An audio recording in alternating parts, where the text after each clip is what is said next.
Oke, kemarin kan kita dapet seminar tentang mental awareness, kayak depresi, kecemasan, ketakutan dan lain sebagainya.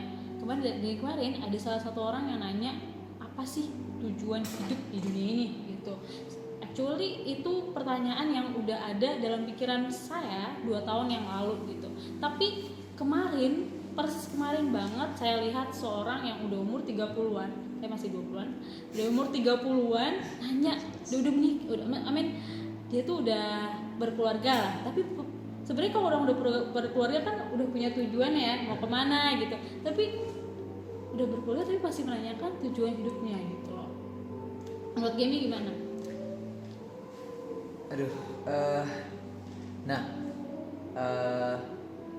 Gue apa saya ya? Gue okay, boleh deh. Kayak lebih enak, kayak lebih sayang ya. Kayak lebih enak gue. Oke, kalau menurut gue sih gini, sebenarnya orang-orang yang mempertanyakan, yang sedang bertanya mengenai kayak apa sih tujuan hidup gitu. Kenapa sih gue harus kayak harus rutin bangun pagi, kerja, gitu kan? Terus kayak cari uang, terus habis itu ujung-ujungnya mati gitu. Ujung-ujungnya meninggal, tapi apa ya? Tapi kalau jujur aja ketika mendengar pertanyaan itu terkesan sangat pesimis. Kalau ujung-ujungnya mati? Iya, maksudnya kayak terkesan pesimis and ungrateful. Ya memang sih ujung-ujungnya tuh kita harus grateful karena orang yang punya gaji 60 juta pun ketika dia ketemu orang yang gajinya 70 juta bohong kalau dia enggak, iri juga gitu. Dan terus itu akan terus yang namanya manusia itu. Yang 60 juta akan iri sama yang 6 juta.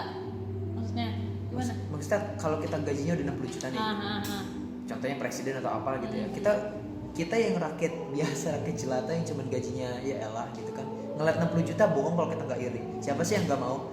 Tapi sebenarnya kalau kita mau berpikir orang yang gaji 60 juta pun kita berpikir kalau dia yang 60 juta udah enak banget, udah parah deh, udah happy, like no matter what he wants semuanya tuh udah terkabul gitu, nggak usah mikir-mikir capek-capek. Tapi sebenarnya enggak juga, karena semakin dia punya uang banyak, semakin dia pun beli kebutuhannya banyak. Jadi kalau bisa dilihat ya, kita misalnya gaji 1 juta, kita nggak punya mobil tentu ya, nggak punya mobil. Tapi ketika kita dikasih gaji 25 juta, kita beli mobil. Tapi ujung-ujungnya duit itu buat apa? Buat ngurusin mobil. Ujung-ujungnya buat apa? Buat ngerawat mobil. Dan bukan beli yang buat ngerawat mobil doang, tapi pikiran pun juga jadi ada porsi lebih untuk mikirin mobil lecet apa enggak. Jalan mobil gimana nih kalau kotor? And then like, aduh kalau rusak gimana nih? Aduh gimana? Jadi kayak makin cemas gitu untuk sesuatu hal yang lu buat sendiri. Ya maksudnya gini, kalau kita yang gaji 1 juta kita nggak punya mobil, ya udah pikiran kita nggak mungkin, ya udah misalnya cuma 5% doang mikirnya. Sebatas bagaimana menghabiskan 1 juta itu dan effective way gitu. Tapi ketika orang yang punya 25 juta, dia pun bertambah juga tuh presentasi yang dipikirkannya, karena bohong kalau dia nggak mau beli macam-macam. Ya kan, beli kulkas, ayo bayar listrik, beli TV baru takut pecah, beli ini, beli DVD takut pecah, beli mobil, beli motor, iya dirawat-rawat. Ujungnya uang itu kan habis buat mereka juga. Yang kita pakai ujung-ujungnya cuma 1 juta doang. Ujung-ujungnya mungkin nggak sampai 1 juta. Ujung-ujungnya buat mereka buat barang-barang yang kita ciptakan sendiri, yang kita masalah sebenarnya bukan masalah juga sih. Buat sesuatu yang lo beli sendiri. Iya, gitu. Jadi sebenarnya like mau dia gaji 1 juta, 60 juta sebenarnya mereka sama. Karena apa? 1 juta dia ngerawat sesuatu yang memang kisarannya 1 juta. Tapi kalau yang gaji 60 juta, ya dia juga ngerawat yang kisarannya 60 juta gitu loh. Ujung-ujungnya ya sama. Gitu, mungkin bedanya ya kegunaannya aja yang bikin apa? Kayak fasilitasnya aja yang bikin kita jual lebih ini, jual lebih itu. Tapi kalau dipikir-pikir, ya semakin kita punya uang, semakin kita punya barang mewah, semakin kita punya segala macam yang mewah-mewah, justru kita semakin digudakin juga sama mereka gitu loh. Karena kita harus mikirin mereka gitu. Kita makin mikirin, malam-malam taruh CCTV. Padahal kalau kita nggak punya mobil, ngapain sih kita beli CCTV? Nggak penting, nggak kepikiran ke situ. Tapi kalau kita punya mobil, akhirnya kepikiran nih, muncul baru, kecemasan. Aduh, mobil kalau dirampok gimana nih? CCTV, pagar tinggiin, atau apapun.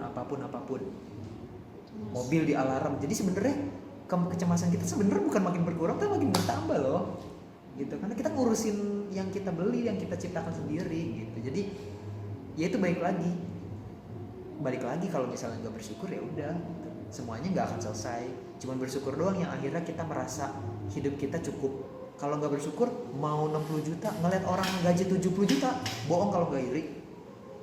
Mobil Avanza yang punya 70 juta mobilnya Alphard, pasti pengen rasa kayaknya Alphard lebih seru deh, kayaknya Alphard lebih nyaman deh, pengen beli. Tapi sebenarnya ketika dia beli ujungnya beli duitnya atau pikirannya buat itu juga, bukan buat diri kita sendiri, bukan buat jadi bikin kita relax.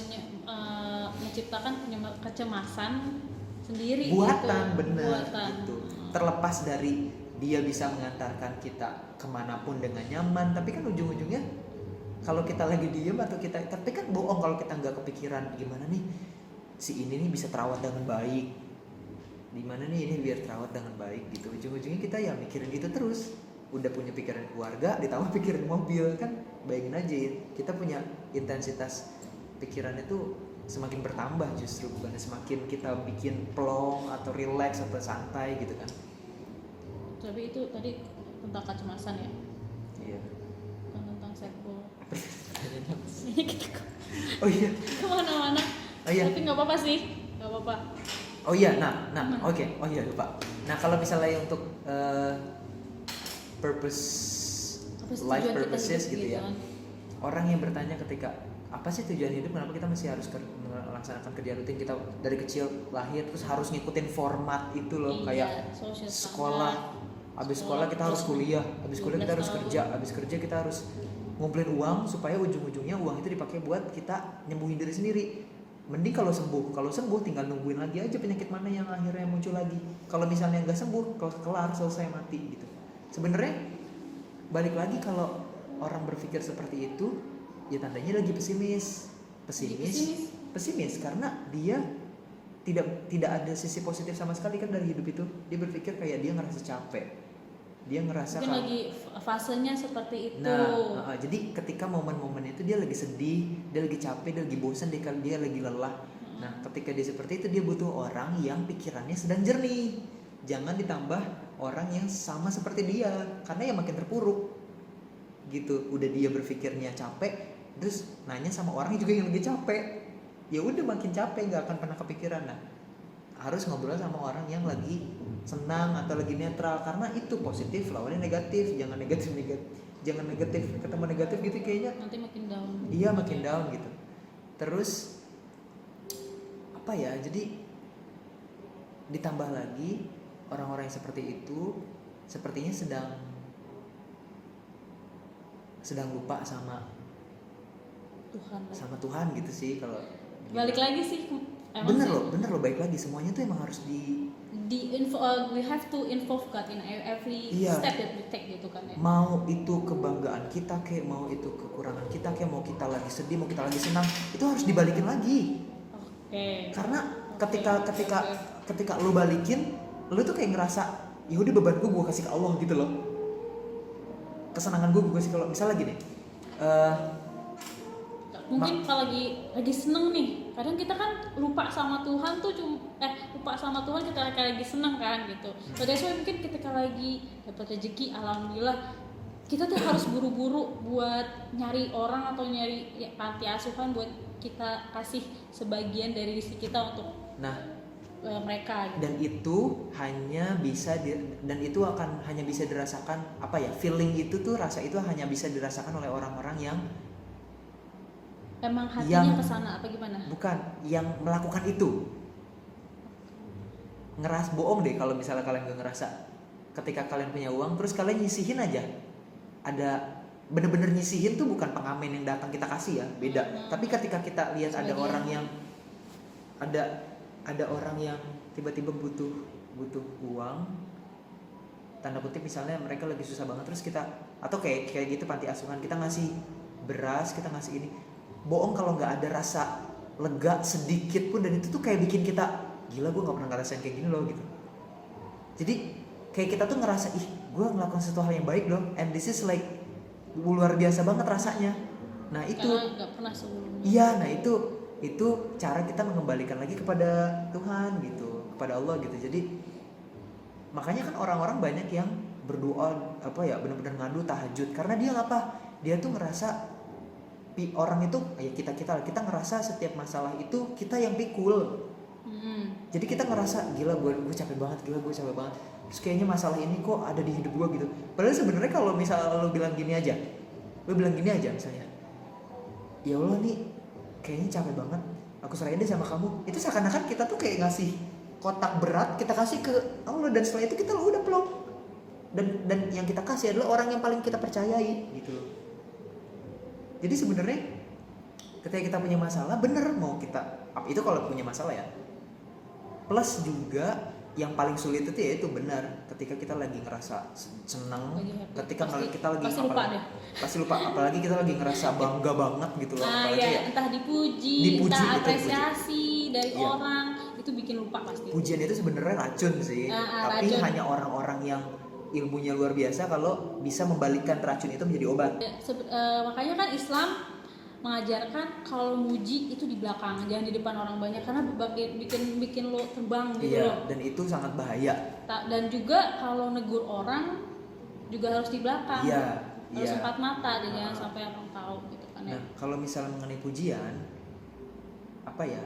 Kalau gue pribadi sih setiap kali gue ngerasa dapat pujian, apalagi kayak gue ngerasa kayak gue bangga sama diri gue sendiri karena melakukan sesuatu yang people cannot do gitu.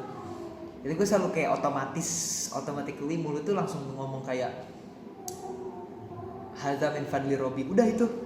Sesungguhnya apa dia lupa? Maksudnya apa ya?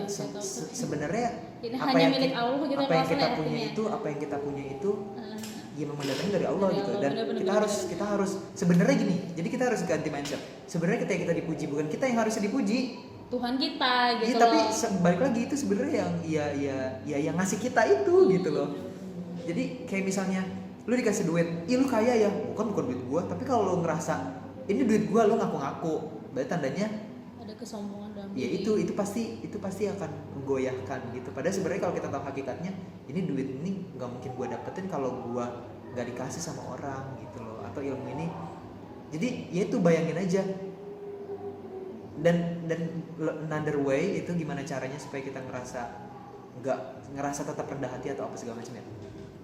Bayangin deh di dunia ini ada berapa sih orang, jutaan, miliaran segala macam. Kalau you think that you are the perfect one, or you think that your skill is the best one on earth, coba tampil deh di depan. Bohong kalau nggak ada orang yang lebih hebat daripada lo. Bohong kalau lo ngerasa kayak kayaknya gue paling hebat deh, kayaknya gue paling keren deh. Buka mata lihat dunia loh. Banyak orang-orang yang ya elah, kita mah cuma sekedar apa sih yang bisanya gini doang. Cuman orang mikirnya aja kita kelihatan sempurna, padahal kalau kita yang tahu diri kita sendiri kan. Kita tahu sebenarnya enggak loh, sebenarnya gue enggak segitu kerennya loh kalau dibandingin sama orang di luar sana. Di luar sana tuh ya benar, langit di atas langit itu benar ada langit lagi, dan itu harus paham, sehebat apapun kita pasti di atas kita ada lagi, dan di situ di saat kita harus nyadar kita tuh cuman nggak ada apa-apanya. Ya elah, you are nothing bener. Iya, kita cuman ya elah setitik apa doang. Kalau lebih gampangnya lagi, misalnya dari situ ketinggian, naik pesawat deh. Itu naik pesawat ya, kalau ketika naik kan kelihatan tuh gedung dari gede lama-lama kecil lama-lama ya elah nggak kelihatan. Lu kalau mau berdiri mau berenang mau lu teriak-teriak bangga I am the best, gue bisa ini nggak kelihatan bro. Jadi intinya dari situ aja kayak ya elah you are not, nggak ada yang ngelihat lu juga gitu loh. Itu secara fisik mata manusia ketika di pesawat gitu loh. Jadi buat apa lu sombong-sombong kan juga ya elah lebih tinggi lebih gedean gedung kali daripada lo gitu. Itu kalau pengen tahu hakikat apa ya, kayak ambil contoh-contoh kecil yang bisa sebagai apa ya, sebagai gambaran atau sebagai sebagai perumpamaan. Nah, perumpamaan kalau kita nih mau sehebat apapun, mau kita peraih Nobel pun sekalipun ya, sebenarnya kita ya kalau lu nggak dikasih sama yang di atas ya udah bukan siapa-siapa gitu. Dan justru banyak orang yang kita pikir dia nggak bisa, sebenarnya mereka jauh lebih keren loh, parah. tanya no pengemis. Kita kebanyakan tanya no ini aja pengemis. sih, kebanyakan look down orang gitu, apa Nah, sih lo gitu, itu. kebanyakan ngeremehin orang Itu. gitu loh. Jadi Tapi kita nggak sebenarnya- ngeliat dalamnya gitu. Jadi sebenarnya itu, dan kalau udah ngerti itu, bohong kalau lu masih ngerasa capek. Kalau lu masih ngerasa capek, lu bebal sih parah. Bohong kalau apa kita tadi? Bohong kalau lu ngerasa capek. Maksudnya lu Kalau pasti ngeliat orang yang lebih kalau misalnya iya kalau lu paham arti lu naik pesawat lu ngeliat diri lu di bawah kelihatan apa enggak gitu. Apakah lu pantas harus ngerasa capek, ngerasa komplain, ngerasa komplain, ngerasa ngeluh gitu. iya ngerasa ngeluh, ngerasa aduh gue capek banget di luar sana dan aduh pokoknya Tapi gini game. perumpamaan itu banyak banget loh kalau lo mau Tapi lihat. ada perkataan juga, jangan lihat orang yang lebih parah keadaannya daripada lo untuk mendapatkan rasa gimana ya ngomongnya, jangan lihat orang yang lebih parah cuma untuk merasakan itu jauh lebih baik gitu. Nggak boleh kayak gitu sebenarnya katanya sih gitu. Jadi nggak boleh comparing karena itu jahat gitu, dia aja lebih jelek gitu nasibnya gitu, gue harusnya bersyukur. Kita nggak perlu compare katanya sih gitu. Sebenarnya nah ketika kita ngeliat orang di bawah kita, nah ini Tapi memang ada hadisnya gitu ya, lihatlah yang di bawahmu gitu loh iya, kan. maksudnya sebenarnya nih perumpamaan apapun yang kita gunakan itu bisa berdampak positif dan negatif. Contohnya yang barusan ketika maksudnya ada yang bilang kita tuh nggak boleh ngelihat di bawah kita untuk compare diri kita sama dia karena apa? Hanya untuk merasa kita lebih baik gitu. Karena kita ngerasa Katanya lebih itu baik. jahat gitu Nah loh. itu berarti dia ada dua penilaian. Kalau dia mengambil kesimpulan berarti dia lebih buruk dari kita, itu udah pasti negatif. Oke. Tapi kalau kita nggak ngambil itunya, kita Mhm. ambil alhamdulillah Allah masih sayang sama kita karena kalau saya jadi dia belum tentu saya mampu. Orang yang angkut sampah Justru ya Allah. yang mereka yang lebih tough gitu cara kan. ngambilnya ini loh, sebenarnya cara ngambil intisarinya ini dia tuh Oke, semua apapun oke. bisa ambil positif dan negatifnya loh. Oke. Ya kan, oke, ngerti oke. nggak? Oke. Jadi tergantung kita mau ngambil yang mana. Kalau misalnya kita mikir, kita ngebandingin kayak, ya, gue lebih baik alhamdulillah, soalnya dia lebih jelek. Ya itu udah pasti ngambil sisi negatifnya. Tapi kalau kita nggak ngambil ke situnya, kita ambil alhamdulillah gitu. Dan belum tentu gue juga bisa kayak dia, belum tentu gue juga mampu bertahan hidup seperti dia yang mohon maaf mungkin pencariannya mengutin Dan sampah sebenarnya segala macam gitu. profesi atau hal apapun yang dilakukan itu baik. Gak ada yang jahat dan loh. gak ada yang buruk, gak ada yang Hina. Nah itu kata yang tepat, gak ada yang hina. Cuman memang mungkin struktur sosial yang terjadi. Dan cara kita ngambilnya itu, cara kita ngambil penilaian itu yang sebenarnya berbahaya. Kalau ya itu kita ngelihat, maksudnya gini deh, yaitu jangan ngerasa kita tuh mampu gitu.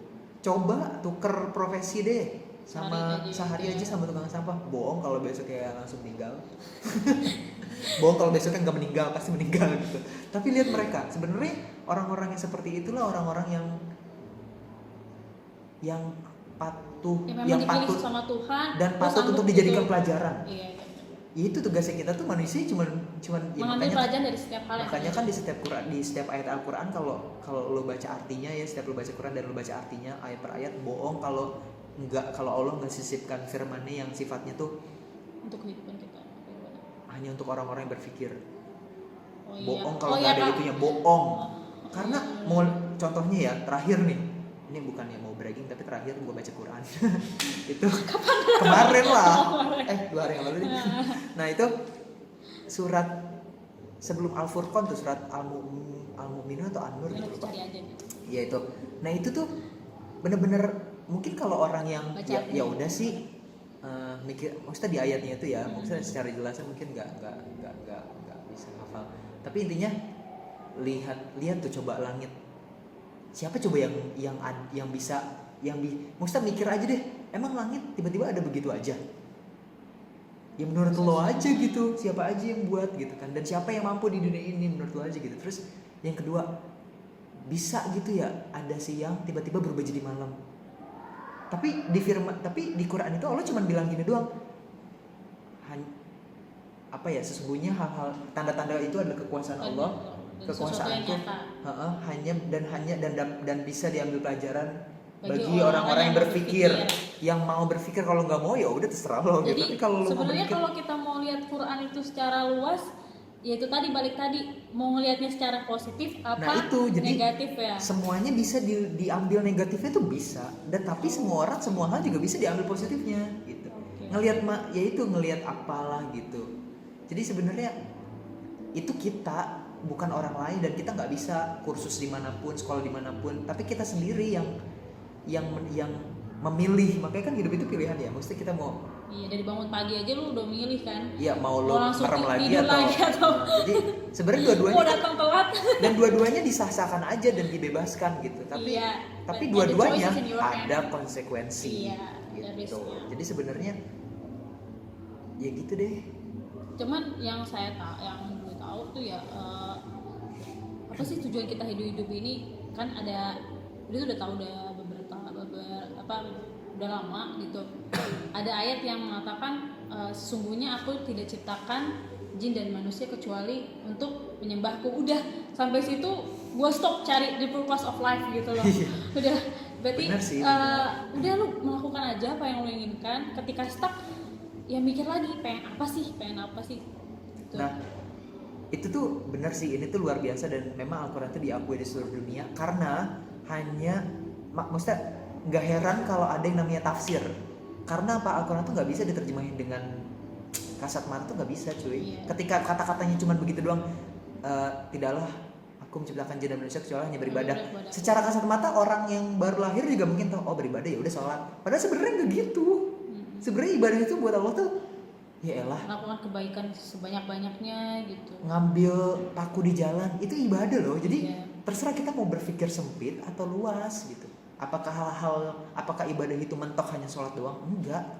Justru Allah tuh ngasih kesempatan seluas-luasnya, dan diingat amalan kita juga. Aduh, I feel like amalan kita itu hal yang menyelamatkan kita di akhirat itu belum tentu 100% ibadah. Bisa jadi hal-hal kecil yang kita nggak ketahui itu bisa menyelamatkan kayak kita loh. bisa apa pelacur yang menolong seekor anjing. Iya, jadi sama apa lagi tuh banyak sih ya. Jadi sebenarnya apa ya kita nggak pernah tahu kebaikan apa yang sebenarnya Yang bisa akan menyelamatkan kita. Karena menarik kita. sekalipun kita ibadah 100 tahun, tapi kalau hati kita ngeluh mah sama aja bohong cuy.